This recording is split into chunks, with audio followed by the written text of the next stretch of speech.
Buenos días o buenas tardes. Recientemente falleció Tompa Lindberg, cantante de At the Gates. No superó el cáncer que padecía y finalmente falleció. Y desde Starway to Rock hemos decidido esta semana hacer un homenaje y sacar YouTube una entrevista inédita en vídeo que sí que salió para la revista Popular Uno. Revista que no es esta, pero sí que nos gusta mostraros el último número en el cual participamos también. A ver, The Gates presentaba este disco, The Nightmare of Being, y curiosamente me encontré a Thomas en el segundo escenario del Rock Imperium y me lo pudo firmar. Un bonito recuerdo que uno se lleva. La entrevista, como ya os he dicho, está en papel, está en Popular Uno y hay una parte que está en la web de Science of Noise, pero aquí podéis ver el vídeo entero. Podéis ver a Thomas sin gorra, algo que realmente no era, no es nada habitual o no era habitual, hablando sobre el tiempo, hablando sobre Suecia y su faceta de profesor, aparte de los inicios de At the Gates y de todo un poco. Servidor lo va a recordar siempre cuando lo vio en ese vídeo y es la imagen que nos llevaremos. Hello, Thomas. This is Jordi Targa from Barcelona, writing for Popular Uno magazine. It is a pleasure to talk with you. This is our magazine. Oh, yeah. Cool. Where are you now? In Sweden? Yeah, in Gothenburg. Yeah, at home. So you live in Gothenburg? Yeah. Okay. Well, I have to say that your new album, The Nightmare of Being, it's excellent and varied in style. Probably the most eclectic one in your career. Did you want from the beginning to play different kinds of music styles in this album? Well, I guess I would say the driving force between this for this album was to write At the Gates music in a more fuller version, so to say. And the challenge was to maybe broaden the musical dimension a little bit without losing what is central to an At the Gates song, you know. And that was the challenge that drove us forward this time, I think. We always had these progressive elements and influences in the band, but on this one we wanted to take it a step further without losing what is, what people realize is At the Gates, so to say. Yes, it sounds really 100% At the Gates, but there are many layers and influences. Okay, the first single is Spectre of Extinction. It has a beautiful acoustic guitar in the beginning, and it is 100% At the Gates. It seems that we are in front of a new classic. It was clear that this song had to be the first single and the first one in the album. For this album, you have heard the whole album, right? Yeah. Yeah, for this album, then you understand maybe for us it was very hard to choose individual songs to go as the first single, because either we choose a song that is more, what do you say, that people would expect from At the Gates, or we choose something completely different. I would rather release the full album, because the idea of the album is the flow, you know, with the dynamics that goes on in their record. And if you only hear one song, it's very hard to know what you're going to get. But I guess this is the opening track of the record. And we, of course, felt it was a very strong At the Gates song. It still had a small amount of new textures and layers, as you say, that we didn't have before, but you can still recognize it as an At the Gates song pretty directly, so to say. A song like Garden of Cyrus maybe takes longer time for you to dissect and place it in the At the Gates universe, but it's still At the Gates.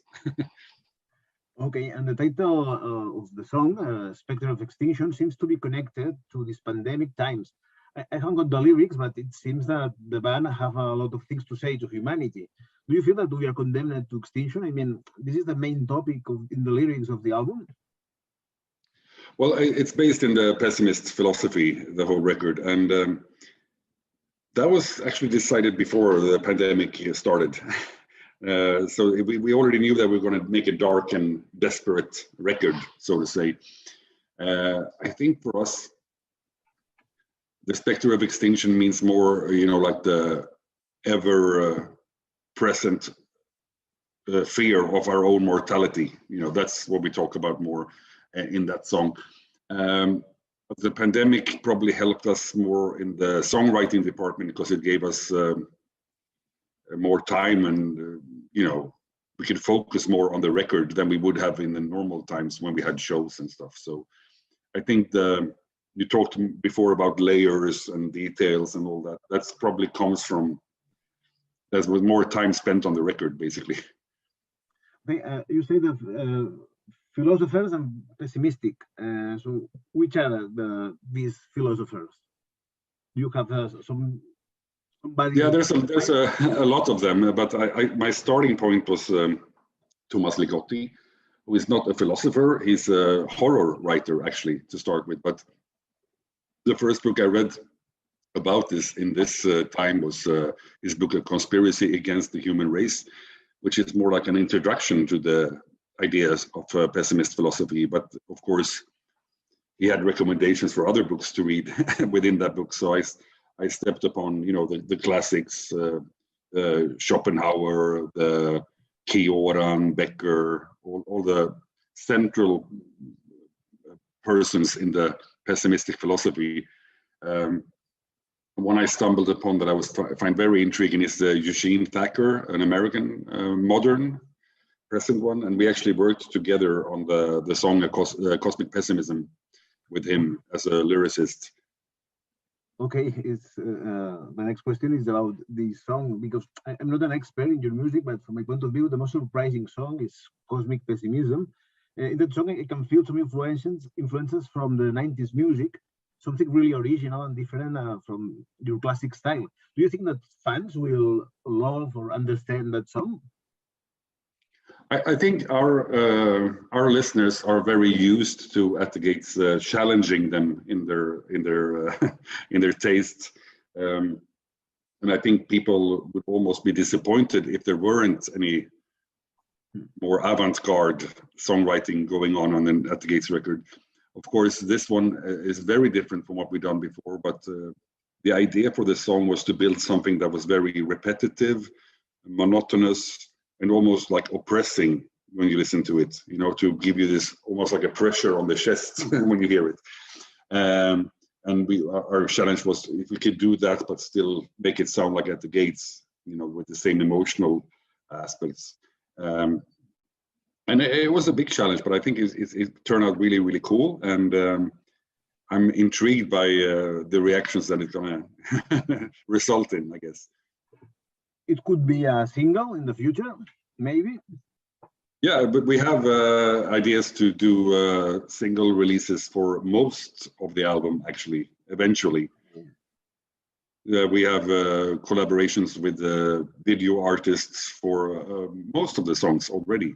So it's going to be a lot of interesting stuff out there. Brilliant. Okay.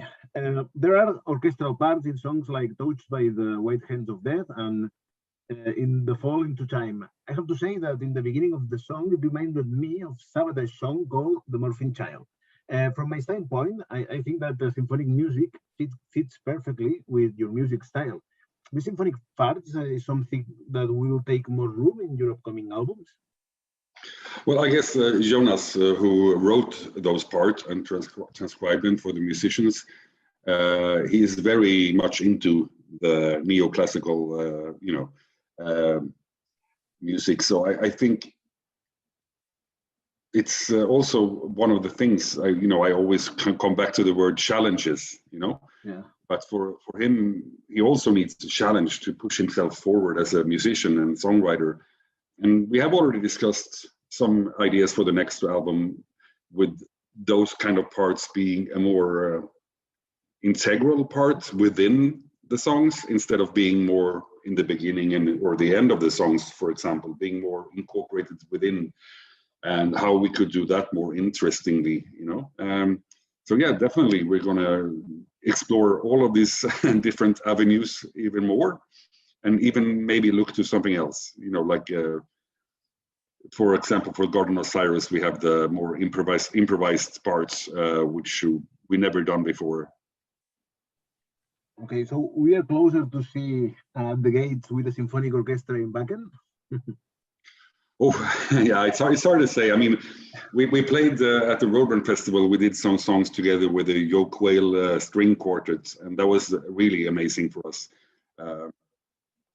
Maybe not a full symphony orchestra. I don't know. It's such a big project, and that has been done before by other bands, Metallica, Dimmu Borgir, and etc. But it is intriguing to work with other musicians, and as I said before, the main idea of At the Gates is the emotional impact of the music. Some instruments have even if you play it the same melody on another instrument, it will not have the same effect on you emotionally.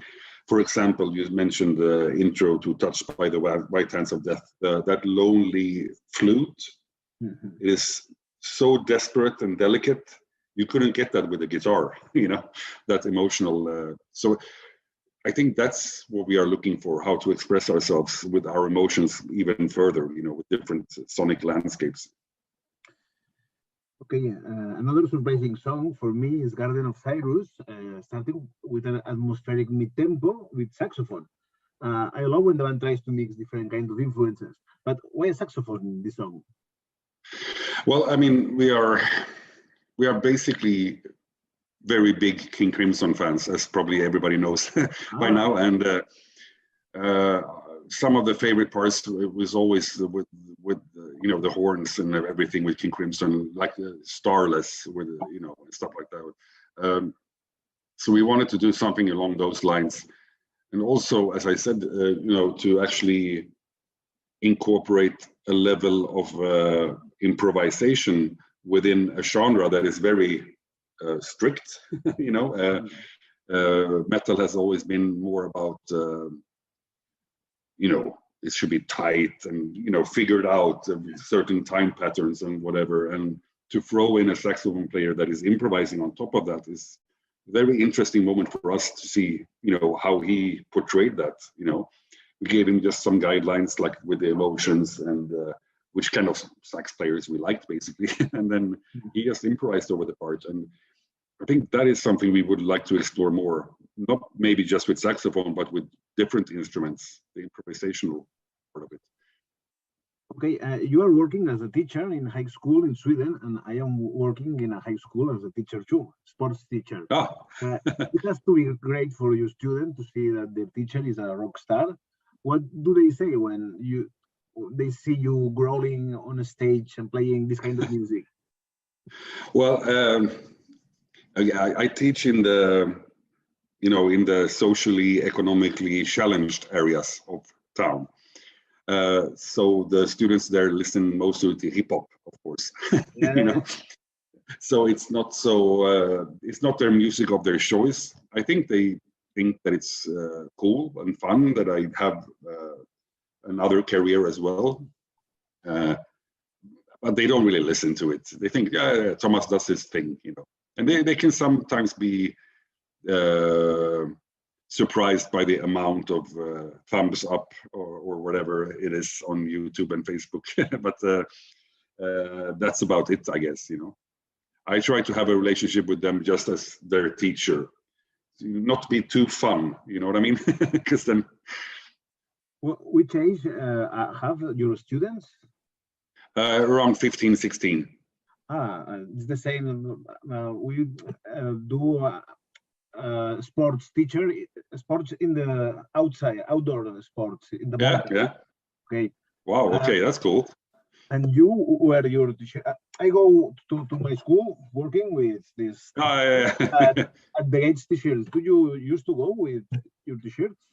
Well, no, yeah, I'm always dressed in black almost in school, but I kind of made a choice pretty early on in the teacher career to, you get too many comments. It takes too much energy from you to have, too much prints on your shirts. I'd rather just total black. Okay. Well, Slaughter of the Soul was a milestone in your career. Did you feel that when you were recording the album, that all the staff pulled the skyrocket the band?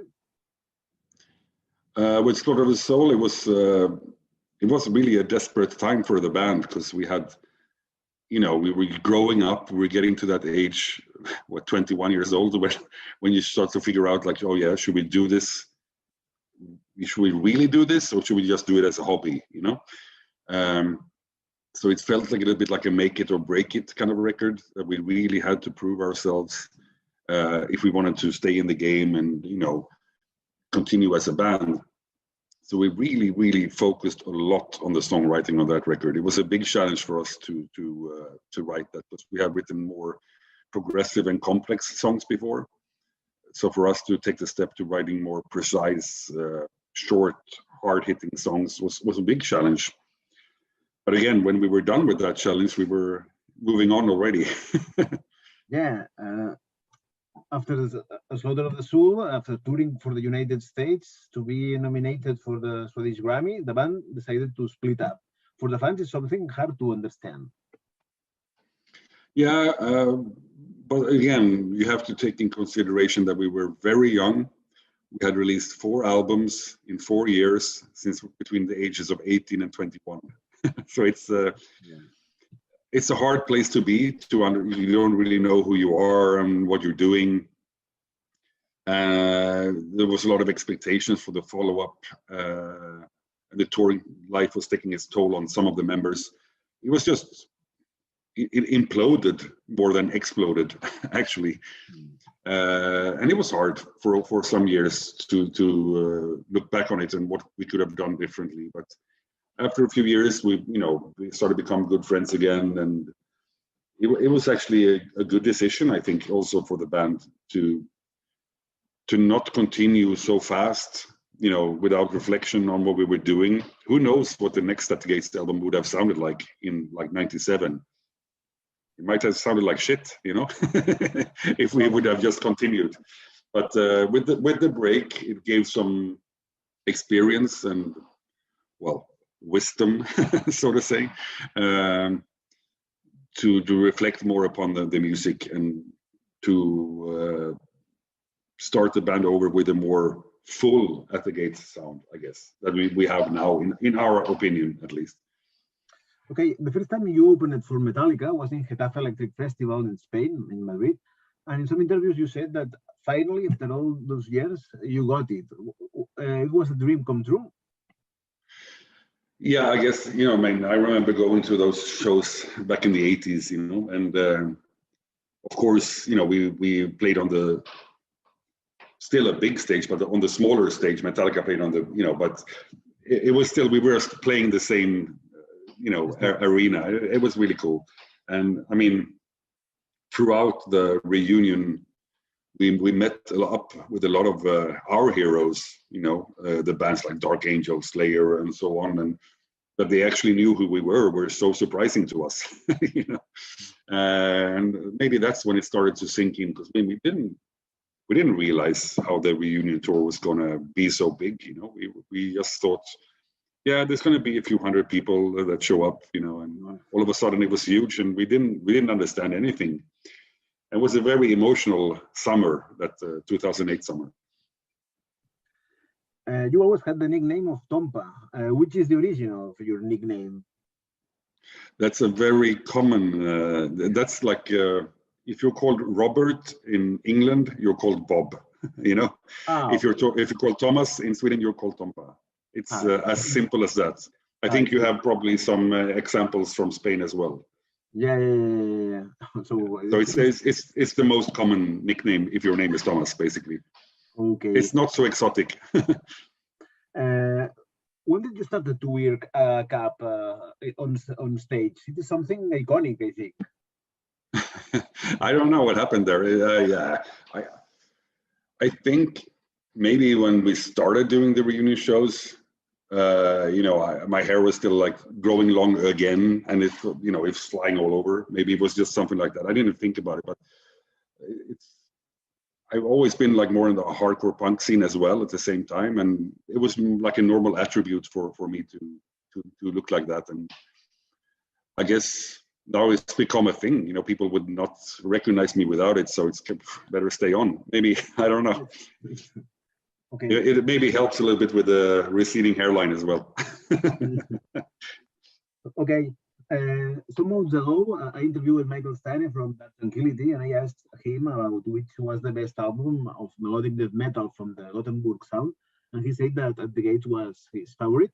From your point of view, which is your favorite album from the Terra, from the Gothenburg sound? Well, it's so hard to say. I mean, because we are so close as friends, you know, Dark Tranquility and In Flames. We grew up together, basically, them being like only like 1 year younger than us. You know, we started being friends when we still lived with our parents, you know. So I guess all of these bands have had great success with different records, you know, and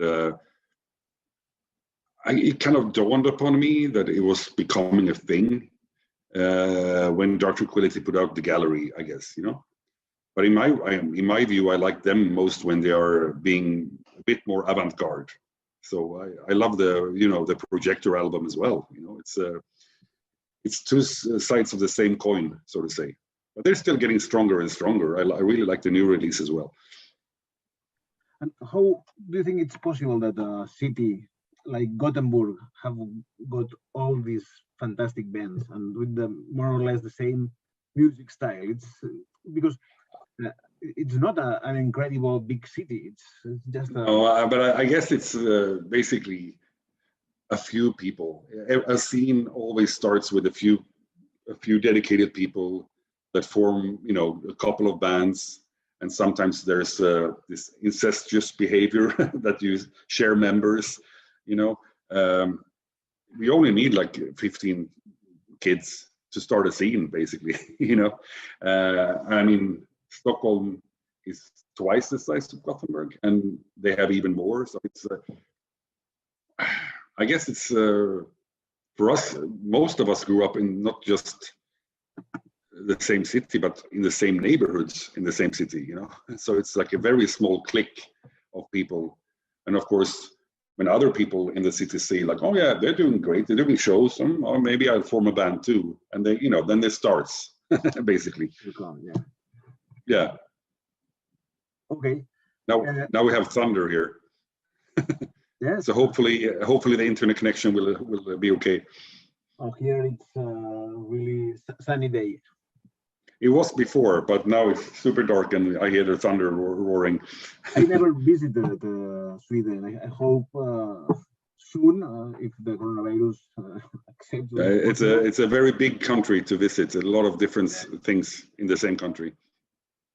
Okay, I got two more questions. Something that I love is that in your lyrics, At the Gates takes ideas from interesting sources like Ernesto Sabato, Jorge Luis Borges, like an At War with Reality album. So I wanted to ask you about which is your favorite writer? Oh, my favorite writer of all times. That's very hard. It's about the same, like, which is your favorite metal band? You know, it's so hard because you like so many, you know?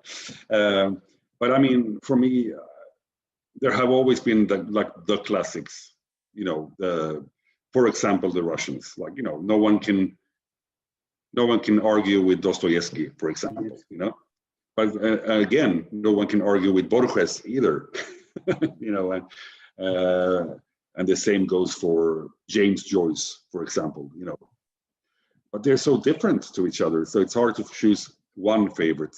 It's very hard. But I really like a lot of different writers from a lot of different eras and a lot of different geographical places, so to say. But for writing At War with Reality, I was very deep down in the whole of South American literature for sure. I still read a lot of it every day. Yeah. It's really interesting for a musician and a lyricist. When somebody who write the lyrics that have that love the literature. I think it's very important, the classics. And okay, well, finally, I have to ask you about your future plans. Are you going to tour soon with At the Gates? Yeah, I mean, we decided to release this record even though the pandemic was still going on. And I know that might not be the best commercial decision because you can't support it, you know, whatever. But it's also for us when we have a product, we have an album that we are proud of, we want the listeners to get the product as soon as possible, you know, because maybe they're living in lockdown in, you know, bad conditions, and at least there's some new music for them, you know. And we still have some shows that are booked this year, but we are constantly looking, seeing if they get canceled or not, you know. But therefore, we have already started booking 2022 full with shows, and it's looking really well. And we have some really cool lineups for shows, like you know, different bands we're going to play with that we really think the audience will like. So maybe it's worth the wait. Okay, I got the last one, if it's possible. I want to ask you about the name of At the Gates. I think it's brilliant, At the Gates. It's an original too. Why this name? Well, it's actually first we were called a very long name. We were very, very pretentious. You know, we were very young, and we had these big visions. It was actually Alf Svensson, our first guitar player, who came up with the name. We were called The Dwellers at the Gates of Silent Memory. That was the name of the band for a couple of weeks. Couple of weeks. Yeah, and it was influenced by a song by Fields of the Nephilim, you know, the band. Yeah, and then basically, well, we have to shorten the band name a little bit. Let's take the middle part, you know, of the name. Yeah. So that's how it happened. Yeah. And we thought it could be a big thing, because no one has ever talked about which gates, you know, which gates are you talking about? But it's any gates, basically, a gates from one thing to another, like a change. That's a little bit like the philosophical idea. But your first logo, there are beautiful gates. Yeah, the windows. Yeah, yeah. It's also Alf Svensson, our first guitar player, who made that logo. Yeah. Brilliant too, I think. Well, Thomas, thank you for your time. Great experience to talk with you. I hope the same. It was a great talk. Yeah. We hope to see you soon on the stage. Yeah, definitely. We will come to Spain, I promise. Perfect. See you, Thomas.